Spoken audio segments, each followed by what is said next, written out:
This is in letter number 153 of Tolkien's, written to a Peter Hastings. It's a draft of a letter, written in 1954. It says here, but whether they could have souls or spirits seems a different question. And since, in my myth at any rate, I do not conceive of the making of souls or spirits, things of equal order, if not equal power to the Valar, as a possible delegation, I have represented at least the orcs as pre-existing real beings, and the Dark Lord has exerted the fullness of his power in remodeling and corrupting them, not making them.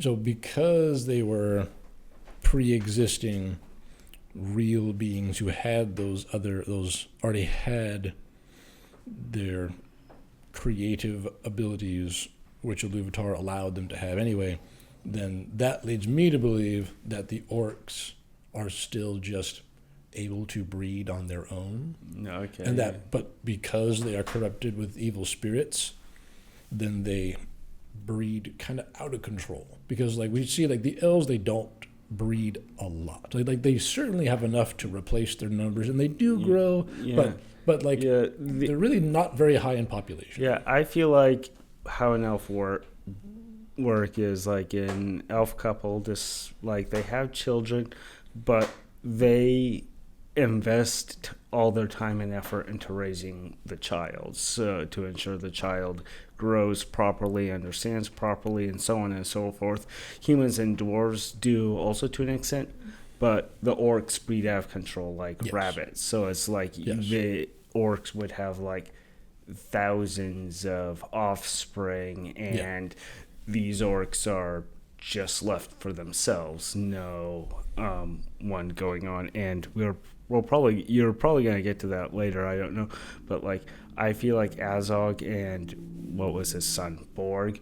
I feel like Borg was probably the only child this Azog guy.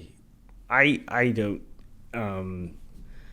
might have had some knowledge of, but I don't know because that's. But back to the thing. That's kind of what I feel like. Like orcs, like they bred so out of control, they did not give any thoughts to their kids. Were the free peoples, they gave time and effort to all their kids. So that's kind of why they were bred slowly. Which I also think tracks with like the nature of evil, where like you said, Morgoth, he can't like where it's very it wants to dominate things. So like Morgoth, he wants to control and he wants to dominate.